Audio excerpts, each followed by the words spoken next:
Okay, today's video is all about Guerlain's new Aqua Allegoria Nerolia Vetiver. This was launched in May of this year, and actually Guerlain relaunched their whole Aqua Allegoria collection. So the packaging is new.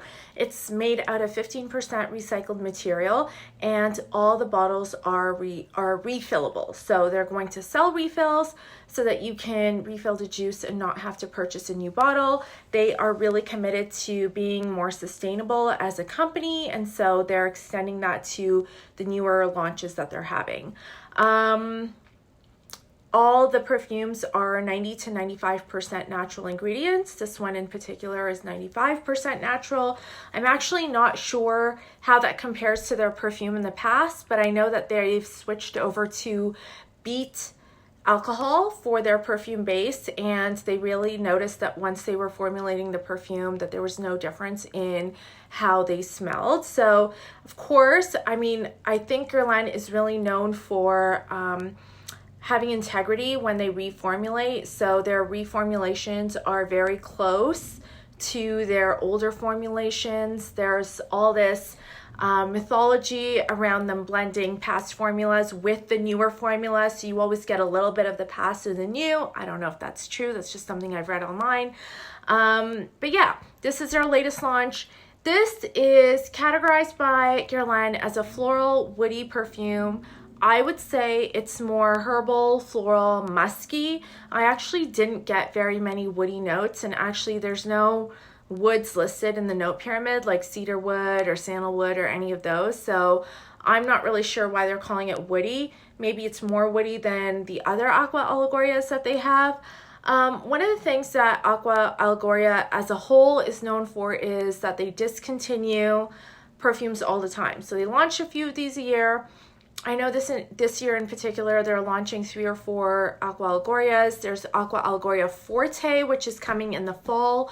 And then they get discontinued. If they don't do well, they get discontinued. So it's interesting that they've made these bottles refillable, and I don't know what's going to happen if you have a refillable bottle but the fragrance is then discontinued. Maybe they'll have the refills available. What I do know is that this is a 75 ml bottle, and the refills for this are going to be sold in 200 ml formats. So you'll be able to refill the bottle more than one time, and hopefully you can buy backups of the refill if this is a perfume that becomes your signature scent. So I think that's cool. Of course, buying a refill is going to be cheaper than buying a whole new bottle, price per milliliter, it's going to be way cheaper. And the refills are only going to work with this type of newer bottle. I don't think you're going to be able to refill the older bottles. Of course, I haven't tried it. I have no idea how that's going to work. I know when I look on places like eBay, I can see refills available from other brands, and I don't know how people get the juice out or what the deal is with that. So if you know, maybe let me know in the comments, but that is what they're going to do. Overall, refilling a bottle is better for the environment. We already know that, and so I think it's kind of cool that that's what they're doing. The other thing that Aqua Allegorias are known for is for being kind of evanescent and ephemeral when you wear them. So they don't last a long time. Totally fine by me. Longevity is not something I normally look for, so I'm okay with reapplying. I'm okay with my scent not being very prominent as the day goes on. I actually think that's okay. But this one, I will say, has really, really good lasting power. And I think that's because it is more of a musky scent. So it has kind of a soapy character. It really does smell like a nice bougie soap in its dry down, and I find those perfumes really last a long time, and they do exceptionally well in hot weather. So when it comes to longevity, I don't think you're going to have to worry with this one. Now the notes are primarily fig, neroli, basil, and vetiver, and then musk. I think if you're looking for something that's predominantly neroli or predominantly vetiver, you are maybe going to be disappointed in this, because this is not like another version of Chanel Sycamore, which is kind of a exceptional vetiver perfume. You know, this is not a very Nerolia forward perfume. I think if you were looking for something that's really showcasing those ingredients, you'd be better off looking at Guerlain's niche line, like the higher end line, instead of the Aqua Allegoria. I would say this has some facets of Nerolia. It has a really pretty white floral thing going on that's kind of generic and not very strong, not very prominent, not super aggressive, but really I get a lot of the fig when I first spray it. I'm just gonna spray it again just now and see. Yeah, I get a lot of the fig, and the fig is really pretty. It's really green. It's extremely wearable. I think if you haven't smelled fig before, that is probably what you're smelling when you first spray this. If you're familiar with other fig perfumes like Philosopos by Diptyque, that's a really popular one. I do have that one as well. The fig in this really reminds me of that, which is great. It's one of my favorite perfumes ever.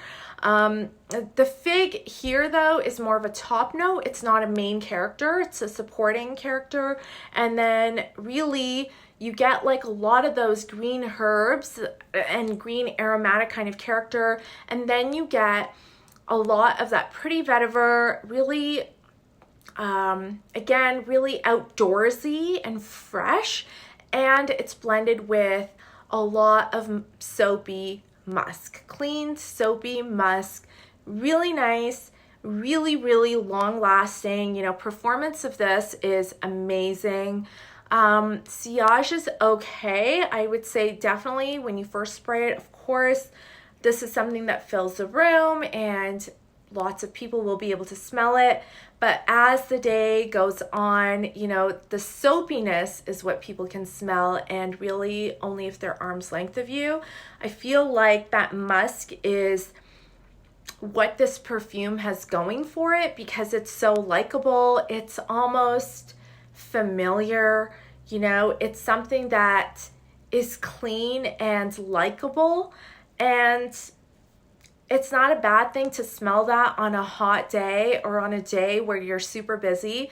And if everything else has kind of faded away, you're still gonna have this beautiful, clean musk, which is really likable. I mean, this